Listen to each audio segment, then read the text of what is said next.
So, since your film has to do with a young girl figuring out her sexuality, I'm just curious. A hint about it, yeah. What your take is on the recent news about conversion therapy? You know, the president coming out against it, and a transgender teen committing suicide. I would imagine you would have some strong feelings about it. Well, I mean, suicide. It's horrible. I mean, suicide of anyone is clearly the end of the road, and there's no other option for them. It's sad when it happens, when anyone feels they're that desperate. Clearly, conversion therapy is a joke. It doesn't work, and never has.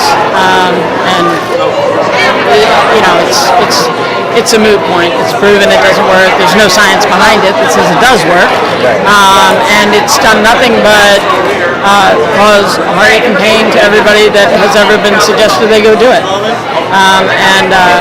You know, I think if there's one message in my film, it's about accepting these two boys who have these disabilities, as we did, as integral members of the family, and this girl accepting herself. And so, you know, as much as the film can be about accepting who you are, the boys had no option. The girl did. And eventually, later in life, she does, but this is about one day in her life, and she starts to get a glimmer of who she is. And, you know, all I can say is that, you know, my heart breaks every time I hear about a parent that, you know, throws their kid out or can't accept. But it happened a heck of a lot more when I was growing up than it does now with, you know, with the topic of homosexuality. And sadly, I think the transgender issue that is what's happening now. And I only hope that, you know, the steps that it took to get parents to accept the way they do now that their child is gay can happen for transgender kids in a, you know, a super condensed amount of time, and so that, you know, they can be there very, very soon, so that parents can just say, this is just another thing we need to accept, is within the range of quite possible, quite normal, and, you know, just the way it is. And I think that a large part of my film is about the fact that it was the way it was, and we dealt with it.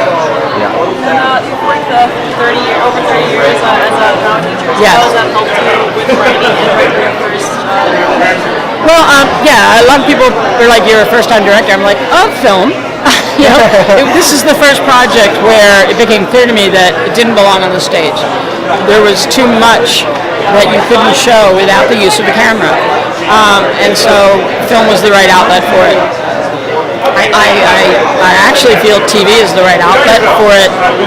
My hope is that when people see it, they say, what's next? What happened? And that, to me, the arc of the story is a 10-year span that could be condensed into shorter. But it can't. A lot of people say, do you want to make a feature? And I don't think you can condense 10 years of the depth of what happened in between the deaths of my two brothers in one feature and do it any justice, because the characters evolved from you know, being very closed-minded Irish Catholic family to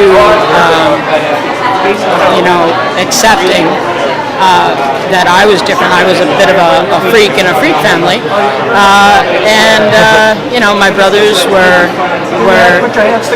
very much their own people and not, you know, pitied or you know, treated kindly. We left them places when they pissed us off, and, you know, they had it coming. So we treated them just as everybody treats their, you know, shit brothers when they're being shitty.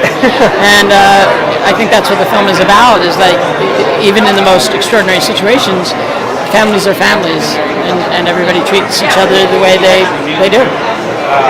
But yeah, trans people, I just feel so bad. They have a rough road right now.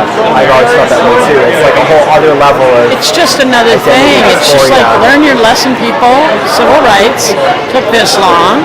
Gay rights took, you know, last time. Like, just accelerate. Just like get through your processing. Let's get there. Yep. Speed it up. But thank you.